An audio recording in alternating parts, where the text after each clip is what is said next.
Zee 24 तास एक पाऊल पुढे। स्वाभिमानी शेतकरी संघटनेचे नेते सदाभाऊ खोत यांनी जामिनावर सुटका झाल्यानंतर लगेचच पवार काका पुतण्यांना टार्गेट केलं। ऊसदर आंदोलन पवार काका पुतण्यांनी पेटवल्याचा आरोप सदाभाऊंनी केला। राजू शेट्टींवर जातीयवादी टीका केल्यानं पवारांचं खरं रूप समोर आल्याचं त्यांनी म्हटलंय। इंदापूर कोर्टानं त्यांचा जामीन मंजूर केल्यानंतर त्यांची सुटका झाली आहे। ऊसदर आंदोलनाप्रकरणी त्यांना अटक झाली होती। तसंच खासदार राजू शेट्टी यांनीही जामिनासाठी अर्ज दाखल केला असून उद्या त्यांना जामीन मिळण्याची शक्यता आहे।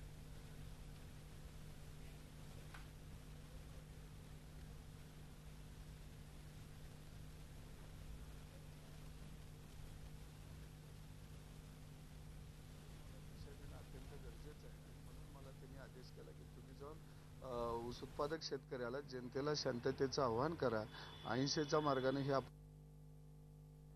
एका बाजूला रस्त्यावर आलेल्या शेतकऱ्याला शांततेच्या मार्गाने हाताळायचं म्हणलं तर हाताळता आलं असतं, परंतु हे आंदोलन मोडून काढायचा हातसंग बारामतीमध्ये बसून शरद पवार आणि अजित पवार यांनी बांधलेला होता। आणि या राज्यातले सगळे साखर कारखानदार अजित पवार आणि शरद पवारांच्या नेतृत्वाखाली एक झाले आणि पवार साहेबांनी ह्याच्यावरती सरकारवरती दबाव टाकला आणि मुख्यमंत्री त्याला बळी पडले। काही झालं तरी तुम्ही यांच्यावर चर्चा करायच्या नाहीत। एका बाजूला तुम्ही आतंकवाद्यांच्याबरोबर चर्चा करता, मग दुसऱ्या बाजूला घाम गाळणाऱ्या कष्ट करणाऱ्या शेतकऱ्याच्यावर तुम्ही का चर्चा करत नाही? परंतु सरकारनं ज्या पद्धतीनं मावळचं हत्याकांड घडवून आणलं त्याच पद्धतीनं हे ऊस उत्पादक शेतकऱ्यांचं हत्याकांड सरकारनं घडवून आणलेले आहे। झी 24 तास एक पाऊल पुढे।